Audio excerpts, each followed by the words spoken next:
자, 우리 옆에 계신 분들 한번 인사 나누실까요? 잘 오셨습니다. 사랑하고 축복합니다. 잘 오셨습니다. 사랑하고 축복합니다. 네, 이쪽도 이렇게 좀 잘 오셨습니다 했으면 좋겠는데 오늘 이쪽이 많이 겼네요. 예수님께서 제자들과 유월절 식사를 마치시고요, 겟세마네 동산으로 이동하셨습니다. 자, 겟세마네 이름의 뜻 기억나시나요? 뭐였죠? 기름을 짜는 틀, 기름 짜는 틀이라고 했습니다. 그곳에 도착하신 예수님께서 제자들에게 깨어있으라 이렇게 말씀하시고 기도의 자리로 나가셨습니다. 그리고 예수님께서 하나님 앞에 기도하시기를 이 잔을 내게서 옮기시옵소서, 그러나 나의 원대로 마시옵고 아버지의 원대로 하옵소서, 이렇게 기도했죠. 예수님께서 얼마나 힘써서 기도하셨는지 누가복음에서는 땀이 땅에 떨어지는 빗방울 같이 되었다라고 전했습니다. 세 번을 동일하게 기도하신 예수님께서 이제 때가 이르자 잠자고 있던 이 제자들을 깨우시면서 때가 왔다 말씀하시고, 또 나를 파는 자가 가까이 왔느니라 이렇게 말씀을 하셨습니다. 이 지난주의 내용이었죠. 자, 예수님께서 이렇게 말씀하실 때에 12 중에 하나인 유다가 왔습니다. 유다는 예수님과 함께 유월절 식사 자리에 함께 있었어요. 그 자리에 함께 있었습니다. 제자들과도 함께 있었고, 마가복음에서는 유다가 언제 나갔는지 전하고 있지는 않습니다. 근데 요한복음 13장 말씀을 보면 예수님께서 한 사람이 자기를 팔 것이다 라고 말씀을 하셨고, 떡 한 조각을 유다에게 주었습니다. 그리고 유다가 그 떡 한 조각을 받고 나서 그리고 이제 그 자리를 떠납니다. 예수님은 유월절 식사 자리에서 제자들에게 말씀을 더 가르치셨어요. 그러니까 유다가, 요한복음의 내용을 보면 유다가 나가고 나서도 말씀을 이제 많이 가르치셨습니다. 그렇게 하고 나서 이제 겟세마네로 이동을 하신 거예요. 자, 이것은 유다가 이제 대제사장들 그리고 서기관들, 장로들을 찾아가서 예수님을 잡을 사람들을 데리고 오기에 아주 충분한 시간이었습니다. 예수님께서 그곳에 있을 것을 유다가 알고 있었죠. 겟세마네 동산에 있을 것을 알고 있었습니다. 왜냐하면 그곳 겟세마네 동산은 가끔 예수님이 제자들과 함께 모이는 곳이었기 때문입니다. 그러니까 어디 계시겠다라는 걸 알았다는 거예요. 자, 유다와 함께 온 사람들, 즉 대제사장들과 서기관들과 장로들에게서 파송된 무리가 가지고 온 것을 보면, 오늘 본문 말씀에 보니까 검과 몽치를 가지고 왔다 이렇게 얘기를 하고 있습니다. 검은 잘 아시죠? 칼이죠. 몽치가 뭔지 여러분 아실까요 혹시? 우리가 성경을 읽으면서 이렇게 모르는 단어가 나오면 여러분 자꾸 찾아보셔야 돼요. 그냥 넘어가지 마시고 궁금한 거 있으시면 물어보시기도 하고 찾아보시기도 하셔야 됩니다. 몽치가 뭐냐면 이런 거예요. 그냥 짤막한 몽둥이에요. 짤막하고 단단한 몽둥이. 요즘으로 말하면 곤봉, 왜 경찰들이 가지고 다니는 곤봉 있지 않습니까? 그런 걸 얘기하는데, 이 몽치가 이제 주로 뭐로 만들어졌느냐? 나무로 만들어졌습니다. 근데 이게 어떤 부분이냐? 여러분, 나무를 보시면 이렇게 줄기가 있고요, 가지가 나오잖아요. 가지가 나오는 부분, 그 부분을 옹이라고 하죠. 그 옹이 부분을 같이 파내는 거예요. 같이 파내요. 그러면 고기를 파내면 주먹처럼 됩니다. 그래서 머리 부분은 주먹처럼 이렇게 되고, 긴 막대기 부분, 여기를 잘 다듬어서 손잡이로 쓰는 겁니다. 그러니까 위쪽이 굵고 둥근 이런 몽둥이, 이게 바로 몽치예요. 이게 굉장히 단단합니다. 이 옹이 부분이 굉장히 단단해요. 그래서 이것을 주로 무기로 쓰는 경우가 많았습니다. 여기 보니까 사람들이 검과 몽치를 가지고 왔다. 무장하고 왔다는 거예요. 지금 예수님 한 분을 잡는데 이 수많은 사람들이 검과 몽치로 무장을 하고 왔다는 것입니다.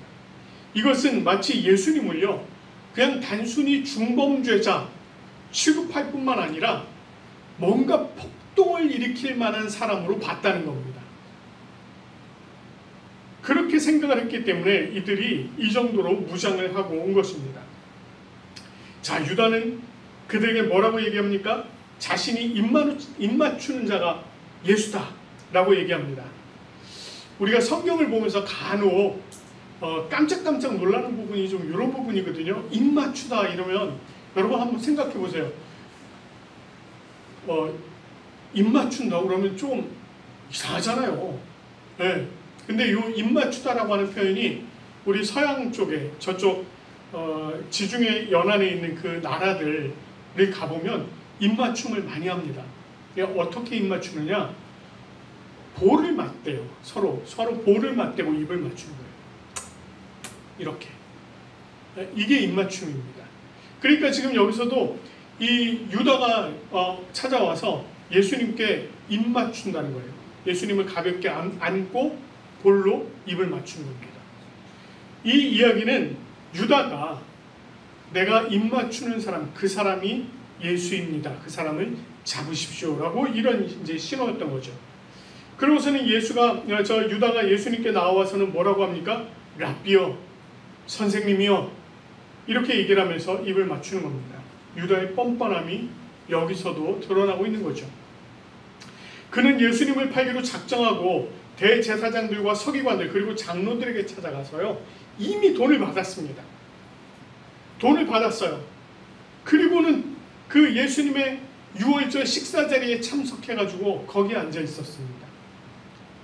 예수님께서 너희 중에 한 사람이 나를 팔 거다라고 얘기를 했더니 그때 뭐라고 했습니까? 이 유다도 저는 아니지요. 이 얘기를 했던 사람이 바로 이 유다예요. 굉장히 뻔뻔한 모습이 그때도 있었는데 지금 또다시 지금 드러나고 있는 겁니다. 그는 예수님을 이것은 이 한 사람의 탐욕 그리고 그 탐욕으로 말미암은 죄악이 얼마나 심각한 것인지를 이제 단편적으로 보여주는 그런 장면이기도 합니다. 여러분, 유다가 이때까지도요, 자신의 행위가 얼마나 심각한 것인지를 전혀 깨닫지 못하고 있었다는 거예요. 예수님은 자신이 사람들의 손에 넘겨져서 죽임을 당할 것이다. 벌써 얘기를 하셨어요. 그랬는데 자신이 예수님을 팔아 넘기는 이 결과가 그러니까 이 예수님을 팔아 넘겼을 때 어떤 결과가 올 것이라는 것을 분명히 짐작을 했을 것입니다. 그런데도 그가 자신이 3년이나 따라다녔던 이 선생님을, 그것도 랍비요, 선생님이요 라고 얘기를 해가면서 팔아 넘기고 있는 것입니다. 자, 유다가 예수님께 입을 맞추자 함께 온 자들이 예수님을 달려들어서 이제 잡은 겁니다. 그러자 곁에 있는 자 중에 한 사람이 칼을 빼어서 대제사장의 종의 귀를 쳐서 떨어뜨렸습니다. 여기 지금 떨어뜨렸다라고 하니까요, 이게 그냥 단순히 칼을 맞았다 이 정도가 아니고요, 이 칼을 쳐서 정말 귀가 똑 떨어진 겁니다.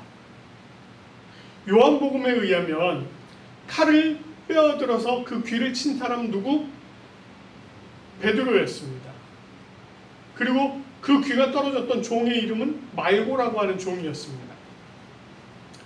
누가복음의 말씀을 보면은요, 예수님께서 뭐라고 말씀하셨느냐, 이 베드로를 붙잡고서 이것까지 참아야 하느니라 이렇게 말씀을 하세요. 그리고 그 떨어진 귀를 다시 그 종의 귀에 다시 붙여주셨습니다. 그러니까 치료를 해주셔요. 예수님은 자신을 향해서 무력을 행사하는 이들에게 무력으로 대항하지 않으셨습니다. 또한 제자들에게도 무력으로 대항하여 그들을 막으라고도 안 하셨어요. 왜냐하면 예수님께서는 이미 하나님께서 준비하신 그 잔, 자기 앞에 준비되어진 마련되어 있는 그 잔을 마시기로 작정하셨기 때문에 그것을 피하려고 하지 않으셨다는 겁니다. 다만 담대히 그것을 맞으러 오히려 한 걸음 한 걸음 나아가셨습니다. 자, 예수님께서는요, 그들에게 이렇게 말씀을 하세요. 너희가 강도를 잡는 것 같이 검과 몽치를 가지고 나를 잡으러 왔느냐? 내가 날마다 너희와 함께 성전에 있으면서 가르쳤으되 너희가 나를 잡지 아니하였도다. 예수님께서 몰래 숨어 다니신 적이 없어요. 항상 당당하게 자신을 드러내셨습니다. 그리고 성전에서 예수님께서 무엇을 하든지 항상 그 옆에는 누가 붙어 있었습니까?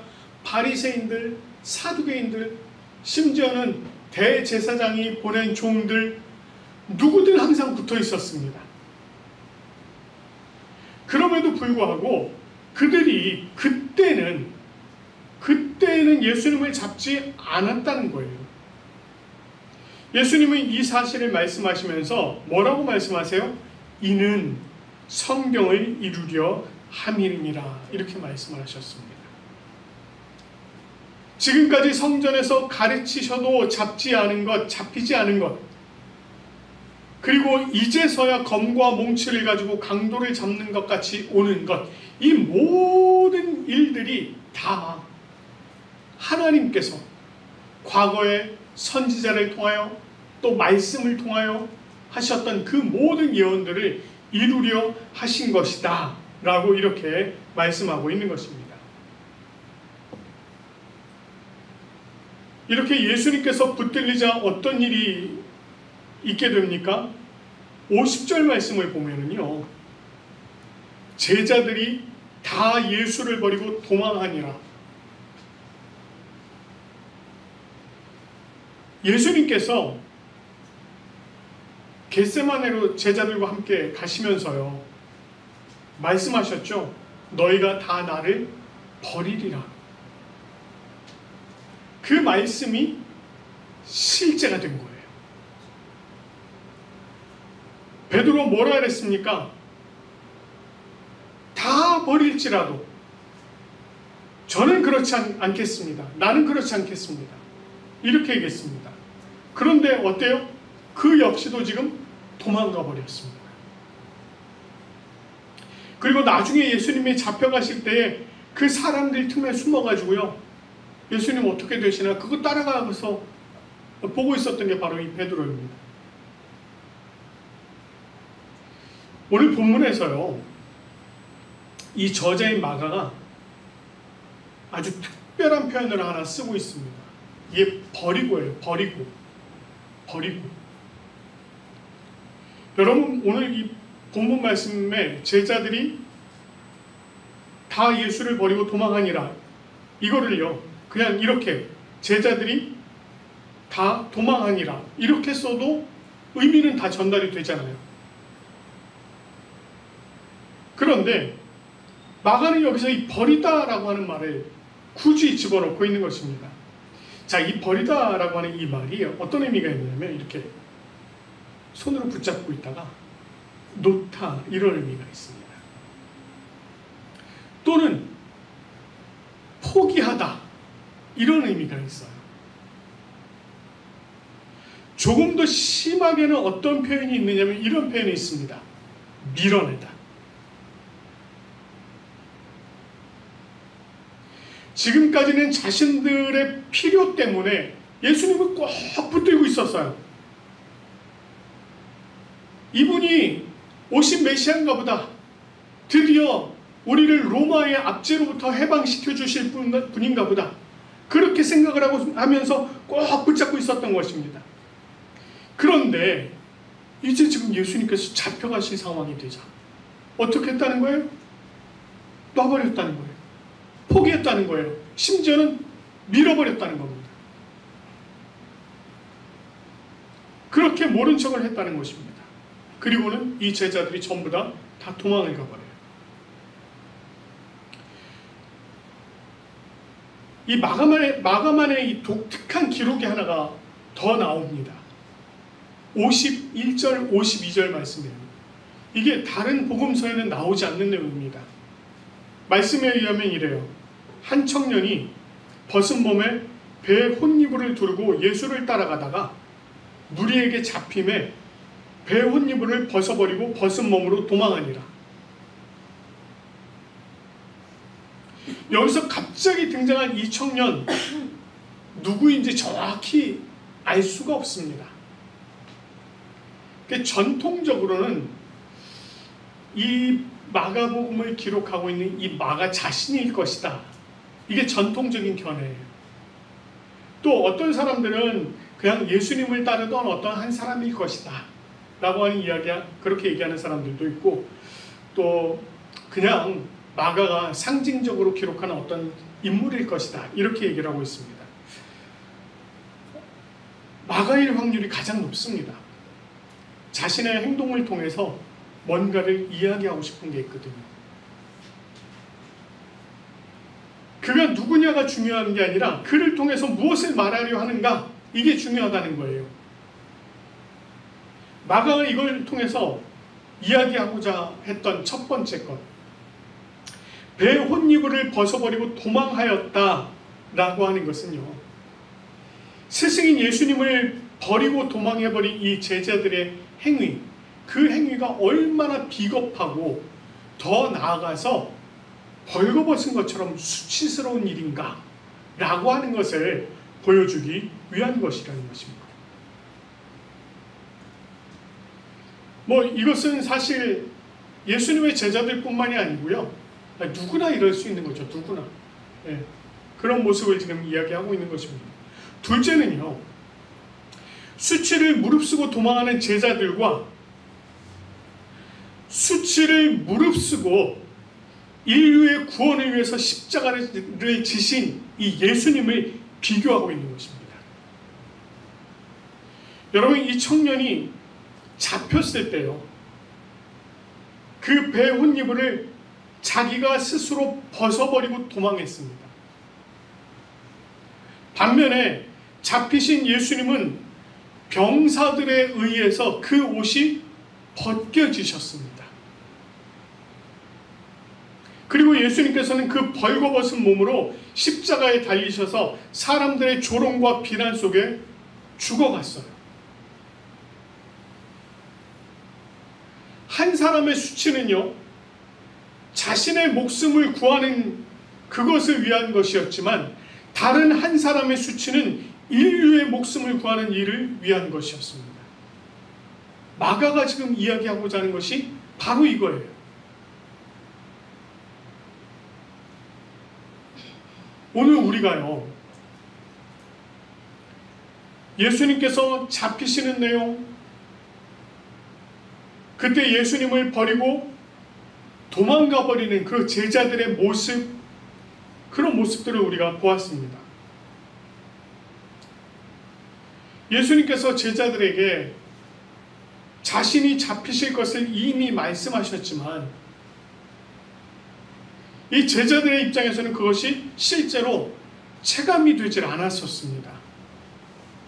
그랬다가 그것이 현실이 되어버리자 어떻게 합니까? 다들 예수님을 버리고 도망을 가버린 거예요.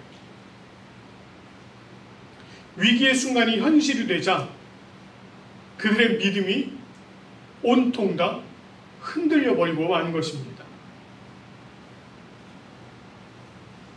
순간의 선택의 기로에서 그들은 예수님을 버리고 도망하는 선택을 하게 되었고요. 그것이 그들의 비겁함과 수치로 남아버리게 되었습니다.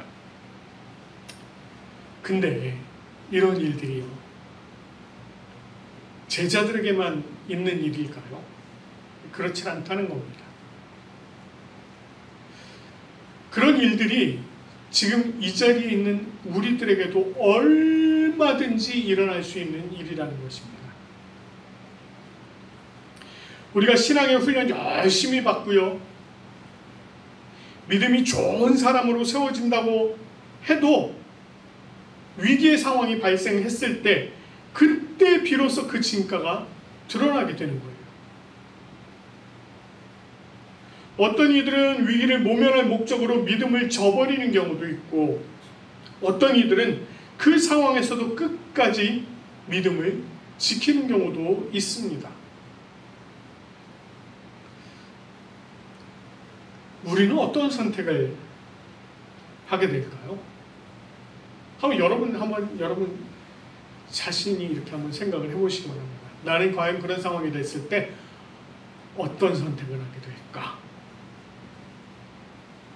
그리고 하나님께 뭐라고 고백을 할 수 있습니까? 물론 지금 우리가 어떤 선택을 하든요, 그것이 장담에 불과할 수 있습니다. 주님, 저는 절대로 주님 버리지 않겠습니다. 내 이 한 목숨이라도 다 내놓겠습니다 라고 장담을 해도 실제가 되면 그냥 도망가 버릴 수 있다는 거예요. 그게 우리 모습이라고. 그런데 한 가지 잊지 말아야 할 것이 있습니다.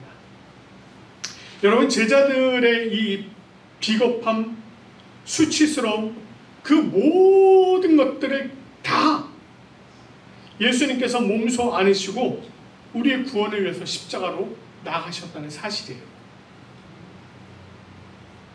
우리가 어떤 선택을 하든 예수님의 그 은혜와 사랑은 변하지 않는다는 것입니다. 우리가 다시 믿음을 선택할 수 있도록 예수님께서는 인내하시면서 우리를 기다리신다는 거예요. 여러분, 예수님의 제자들이 전부 다 도망을 갔다고, 예수님께서 그래서 십자가에 홀로 달리셔서 죽으셨다가 다시 부활하시는 사건이 있지 않습니까? 부활하셔서 제자들이 모여있을 때 거기 찾아가셔서 너희 놈들 나 버리고 다들 도망갔지? 니들 아무튼 두고 봐, 이러시든가요? 아니요, 안 그러셨어요. 예수님 그러지 않으셨어요. 오히려 그들에게 뭘 말씀하십니까? 너에게 평안이 있을지어다. 평안을 말씀하셨습니다. 믿음 없어가지고 아유 내가 그 옆구리하고 손을 만져봐야 내가 믿겠다고 했던 그 도마에게도 나타나시잖아요. 그들이 다 주님 앞으로 돌아올 때까지 그렇게 기다리시더라는 거예요. 예수님께서 그런 분이셔요. 우리 주님께서 그런 분이십니다. 우리가 지금 당장에 우리의 믿음이 약해서 내가 비록 예수님을 버리고 도망갈지라도 예수님께서는 우리가 또다시 돌아올 때까지 그렇게 인내하고 기다리신다는 겁니다. 그 은혜와 사랑에 기대어야 합니다. 우리가 다시 믿음을 선택하며 주님 앞으로 더욱더 나아갈 수 있어야 합니다. 우리가 주님 안에서 더욱더 강건하여지고 굳건하게 성장해서 정말 위기의 때에도 예수님을 버리는 우리가 아니라 예수님께 더욱 더 나아가는, 그래서 주님의 그 고난을 함께 받을 수 있는 우리의 모습들이 되어지기를 간절히 축원합니다. 아멘.